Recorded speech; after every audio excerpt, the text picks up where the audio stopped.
তো বন্ধুরা, কিছুদিন আগেই তোমরা কিন্তু রবিদার বাগানে চন্দ্রমল্লিকা দেখে নিয়েছো, কীরকম কী কন্ডিশন আছে আর কি পরিচর্যা বর্তমানে করতে হচ্ছে, সব কিছু তোমরা জেনে গেছো।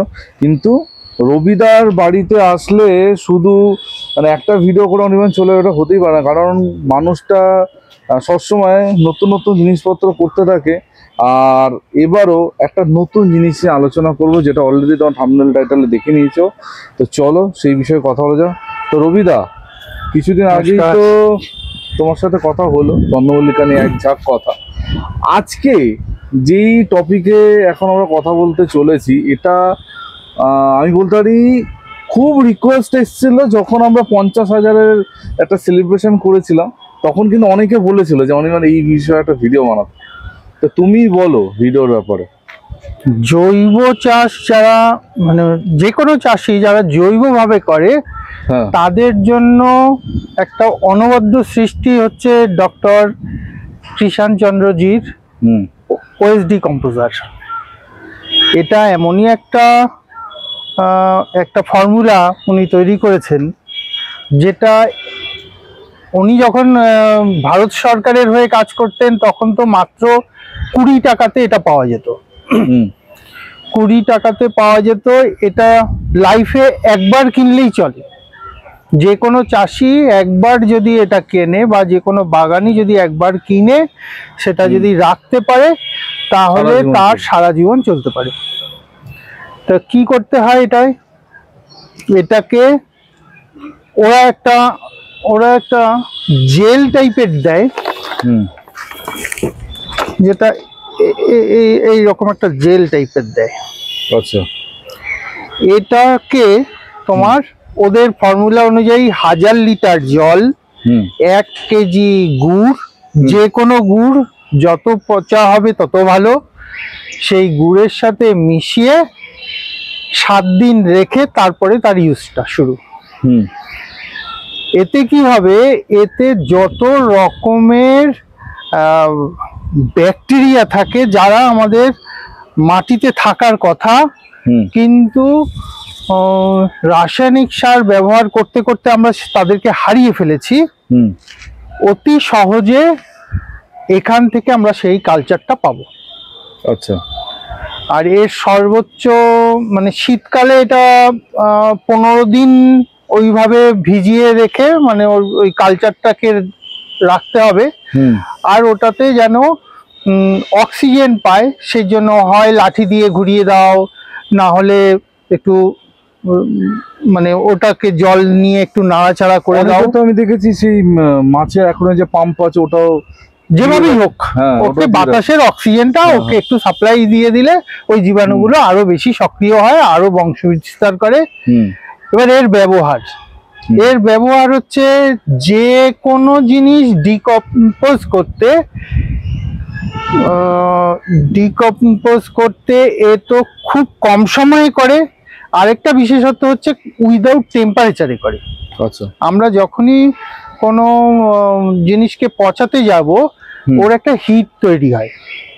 আমরা সাধারণত দেখো সর্ষা খোল, বাদাম খোল এই ধরনের বা হাড় কুচি এনে গাছে দিই, কখনো মিক্স সার বানিয়ে গাছকে দিই।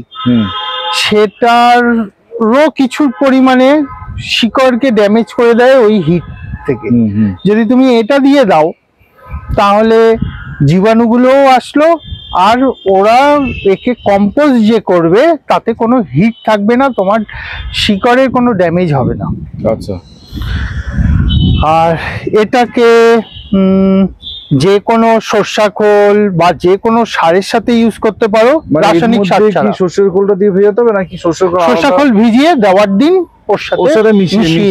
আচ্ছা আচ্ছা। আর তুমি এটাকে ডাইরেক্ট জলের সাথে মিশিয়ে ওকে জল হিসাবে দিতে পারো। আচ্ছা। তুমি ওকে গায়ে স্প্রে করে দিতে পারো, সবকিছুতে চলবে, সবকটাতেই ওর। আচ্ছা, আমি শুনেছি এটা নাকি হালকা রোগ পোকা নিয়ন্ত্রণও করে, এটা কি সত্যি? একদমই ঠিক। আচ্ছা, একদমই ঠিক। আচ্ছা। ওর না একটা অ্যালকোহলিক একটা ফ্লেভারও আছে। ওইগুলো যখন গাছে দেওয়া হয় হুম মানে তুমি যখন ওটা ইউজ করতে থাকবে, বিশেষ করে এটা দেওয়া উচিত অমাবস্যা আর পূর্ণিমা এর দুদিন আগের থেকে এটা দেওয়া উচিত। আচ্ছা। মানে আমাদের যে পোকামাকড়গুলোর বংশ বিস্তারের একটা সময় হচ্ছে এই অমাবস্যা আর পূর্ণিমা তিথিটা। এই তিথির দুদিন আগে থেকে তুমি যদি এটা গাছকে দিতে থাকো, তাহলে ওই গন্ধে এরা আর আসবে না। আচ্ছা। আসবে অন্য অন্য গাছে গিয়ে ডিম বাচ্চা পারবে, কিন্তু তোমার যেগুলো যেগুলো প্রয়োজনীয় গাছ সেইগুলোতে এরা আসবে না। একটু দেখাও তোমার ওএসডি কম্পোজারটা কেমন বানিয়েছো। আচ্ছা, আমার এখানে অলরেডি এটা বানানো আছে। আর এটাকে রাখতে হয় একটু ছায়াতে। আচ্ছা। কিন্তু আমার এখানে তো অনেক রোদ, ওর জন্য আমি এরকম একটা বস্তা, মানে একটা কিছু ন্যাকড়া চাপা দিই এবং সেটাকে জল দিয়ে ভিজিয়ে রেখে যাই। আচ্ছা। এই হলো এই জিনিসটা, সঙ্গে গুড়।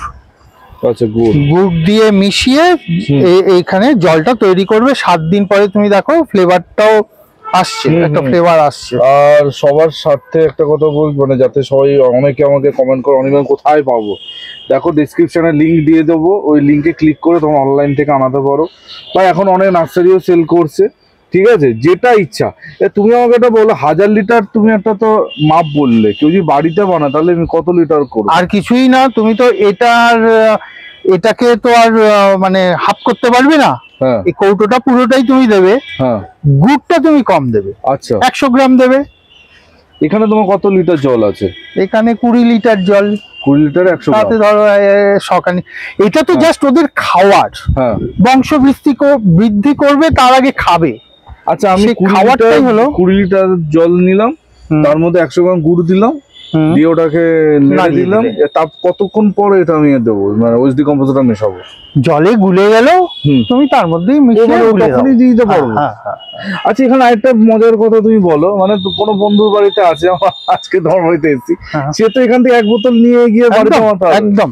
হ্যাঁ, সেটাই তো বলছি। হ্যাঁ, এবার এর ব্যবহারটা, এই ব্যবহারটা যখন তুমি গাছে জল দিচ্ছ, তাহলে এখান থেকে নিয়ে মনে করো এখানে 20 লিটার জল আছে, তো এখানে যদি 20 লিটার জল থাকে, কম আছে, তার থেকে এর থেকে কিছুটা নিয়ে নিলে, আর একে মাঝে মধ্যে না এই ব্যাপারটা করে দিতে হয়, তাহলে ওর অক্সিজেনটা, দিনের মধ্যে তুমি ছাদে 2-1 বার তো আসো, তখন এই একটুখানি ওকে অক্সিজেন খাইয়ে দিলে। আচ্ছা, নাড়াচাড়া করা যায় অনেক কিছু, আমি ওভাবে করি না, আমি এইভাবেই দিয়ে দিই। আচ্ছা, খুব তাড়াতাড়ি হয়ে যায়। এই হয়ে গেল। এইবার তুমি এইটাকে জলটাকে দিতে থাকছো।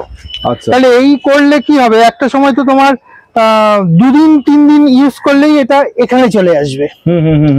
তখন কি থাকছে 2 লিটার 1 লিটার 2 লিটার 3 লিটার থেকে যাচ্ছে 20 লিটারের জায়গায়। তখন তোমার পদ্ধতি হলো আবার গুড় দাও, আবার জল ভর্তি করে। তখন কি তোমার এই বালতিটার মধ্যে কি আবার গুড় জল দেবো নাকি আলাদা? না না না, এর মধ্যে দিতে হয়ে যাবে, এটাতেই গুড় দেবে, এটাতেই। আচ্ছা, আচ্ছা। এবার যদি তোমার শেষও যদি না হয়, তুমি এটাকে ইউজ করলে না, তোমার প্রয়োজন হয়নি, তুমি থাকতে পারোনি, 7 দিন বাদে এসে কিন্তু ওকে কিছুটা গুড় খাইয়ে যাবে। আচ্ছা, তা না হলে ওর খাওয়ারটা শেষ হয়ে যাবে। দেখো জিনিসটা অনেকটা এরকম দেখতে, ঠিক আছে, কত উপকারী এটা, ঠিক আছে, যারা জৈবভাবে গাছ করে। আর এখানে মানে ওদের বক্তব্য তো থাকে প্রায় 70-এর উপরে এখানে তোমার কি বলবো, গুড ব্যাকটেরিয়া চলে আসে। আচ্ছা, এখানে একটা কথা তুমি বলো আমাকে, এই যে আমি এটা দিচ্ছি, গাছে দিচ্ছি, এবারে যদি এর উপর যদি কেউ কেমিক্যাল ইউজ করে তাহলে কি নষ্ট হয়ে যাবে?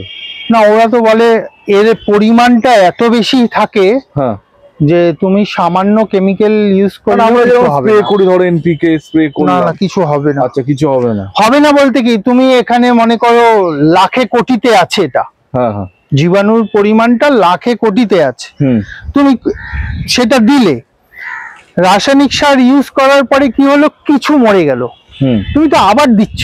আচ্ছা, তো মাটিতে অলরেডি যেটা না থাকার কথা সেটা পেয়ে গেল, যেটা আমরা হারিয়ে ফেলি সেটা ও দিতে থাকবে।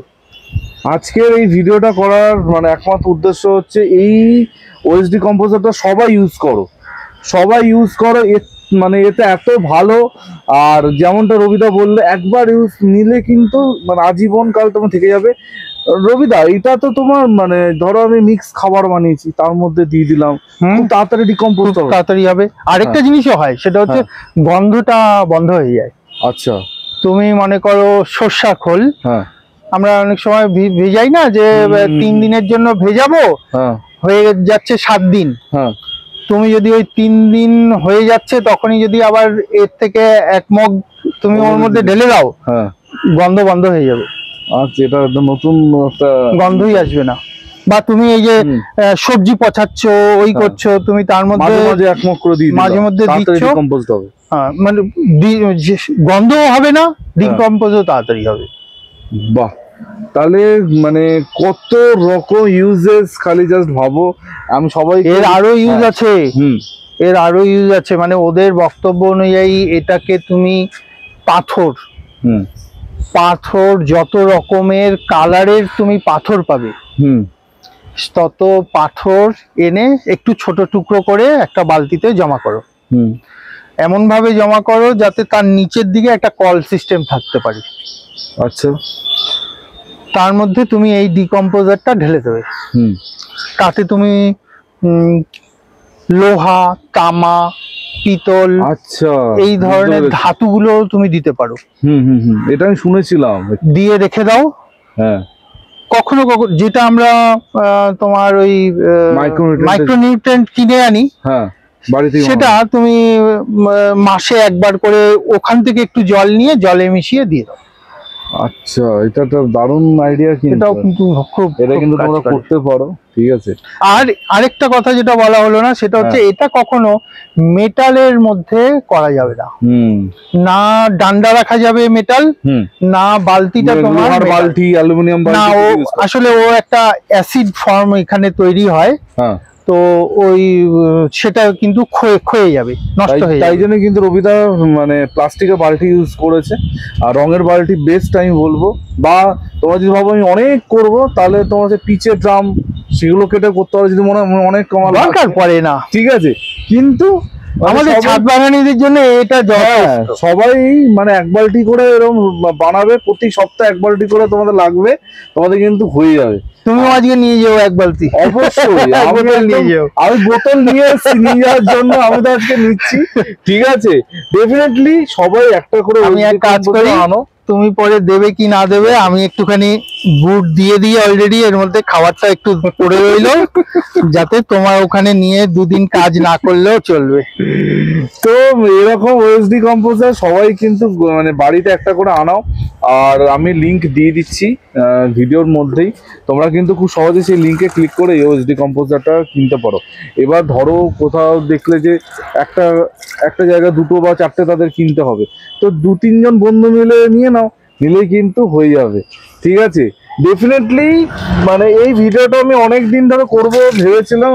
রবিদাকেও সেরকম ভাবে বলা ছিল যে রবিদা নেক্সট টাইম যখন আসবো এই ভিডিওটা কিন্তু করতে হবে, কারণ এত উপকারী একটা জিনিস যেটা কিন্তু মানে সবার দরকার। ঠিক আছে, আর এই খাবারটা শুধু আউটডোর না, ইনডোর গার্ডেন সবকিছুতে রবিদা দেওয়া যায়, সবকিছু এ টু জেড, সবজি থেকে শুরু করে যা তোমরা করবে সবেতে দাও, তোমরা রেজাল্ট দেখতে পাবে। ঠিক আছে, তোমার এটা ইউজ করলে ধরো এঁটেল মাটি খুব টাইট, তুমি একটা মাটি এনেছো খুব টাইট দেখছো, কিছুদিন ব্যবহার করো, 1 মাস ব্যবহার করার পরে ওই মাটিটা নরম হয়ে যায়। আচ্ছা, মানে একটা ভুরভুরে টাইপের, ওটা কখনোই চাক হয় না। ও মানে ও জীবাণু গুলো এসে ব্যাপারটাকে এরকম করে দেয়, যেটা আমরা লাঙল দিয়ে চাষ করি না, সেটা তো এখন আধুনিক বিজ্ঞান বলে যে সেটা ভুল। সেটা করলে যত তুমি নাইট্রোজেন গুলো এনে জমিয়েছিলে সবই উড়ে গেল বাতাসে। তো নাড়াচাড়াটা কম করা ভালো, তার কারণ এত তোমার জীবাণুর যে কলোনি, তুমি লাঙল দিয়ে চাষ করেছো, সানলাইট খাইয়েছো, ওই জীবাণুর কলোনিগুলো নষ্ট হয়। আচ্ছা, তো যতটা কম নাড়াচাড়া করা যায় ততটাই ভালো। ওই জন্য দেখো না আমি পরের টবের জন্য আগেই রেডি করে দিই। তার মানে কি ওর নিচেরটার মধ্যে কিন্তু কলোনিটা চলে আসলো, তারপরে তুমি উপরের টবটা পরেরটায় বসিয়ে দিচ্ছ, এক্সট্রা মাটি দিয়ে দিচ্ছ, কলোনিটা পেয়ে গেল পুরো। আর রবিদা সবসময় জৈব কত রকম ভাবে বাগান করা যায় সবসময় সেই ট্রাই করতে থাকে। আর আজকে কিন্তু আমরা দুজন মিলে তোমাদের সবার কাছে রিকোয়েস্ট করব, যেহেতু আমরা একটা অর্গানিক গার্ডেন, একটা অর্গানিক বাগান করার প্রতিজ্ঞা নিয়েছি বছরের শুরু থেকে রবিদার আমি সেরকম ভাবে কিন্তু ভিডিও করছি, তো ওএসডি কম্পোজার মাস্ট হ্যাভ, সবাই বাড়িতে আনো। আর একবার আনলে কিন্তু আর এনে সবাইকে বিলিয়ে দাও। হ্যাঁ, সবাইকে বেলাও, তোমার এক বোতল নিয়ে নিলে সে আবার করে নিতে পারবে, এক বোতল দিয়ে কত বানাতে পারবে, ঠিক আছে। আর রাখাটা হ্যাঁ এরকম আমাদের যেমন পুরো ছাদ, খোলা ছাদ, আমি রাখি এটাকে এইভাবে রেখে মুখ আটকাই না, একদম মুখ যেন পুরো টাইট না থাকে, মুখ আটকাই না দিয়ে এই দিয়ে এর উপরে জল দিয়ে দিই।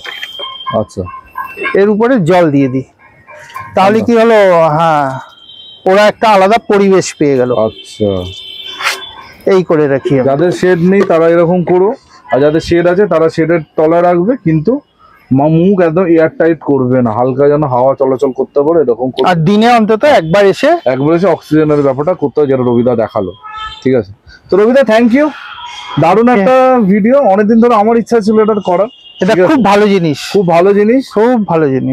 আর অবশ্যই কিন্তু তোমরা করতে ভুলো না। আর রবিদা যেরকম ভাবে প্রসেস দেখালো নিশ্চয়ই তোমরা বুঝে গেছো। তো এই বলে আজকে ভিডিওটা এখানে এন্ড করব। আর যারা লাস্ট ভিডিও দেখোনি, রবিদার বাড়ি চন্দ্রমল্লিকার অসাধারণ ভিডিও, আর চন্দ্রমল্লিকা নিয়ে কিন্তু আমাদের সিরিজ একদম সেই জানুয়ারি মাস থেকে শুরু হয়েছে, এখনো কিন্তু চলছে, আর এটা চলবে হচ্ছে টুয়ার যতদিন না ফুল ফুটছে। আর টোটালি অর্গানিক চন্দ্রমল্লিকা কি করে করতে হয় এখনো করতে পারবে তোমরা, এখনো কিন্তু দেরি হয়নি। সেই সব কথা এখনই তো ভালো সিজন, হ্যাঁ এই সব কথা ভালো সিজন এখন। রবিদার লাস্ট ভিডিওতে ডিটেল আলোচনা করে দিয়েছে, আমি আর সেই কথাগুলো আর রিপিট করছি না। ভিডিও আই বাটনে আর ভিডিও কার্ডে দিয়ে দিচ্ছি, ওখানে ক্লিক করে তোমরা দেখতে পারো। তো এই বলে আজকে ভিডিওটা এখানে এন্ড করলাম। কালকে ঠিক সকাল 11টায় অনির্বাণ আবার চলে আসবে নতুন ভিডিওর সাথে। টিল দেন সবাই ভালো থেকো আর সবুজে থেকো, ততক্ষণের জন্য বাই বাই।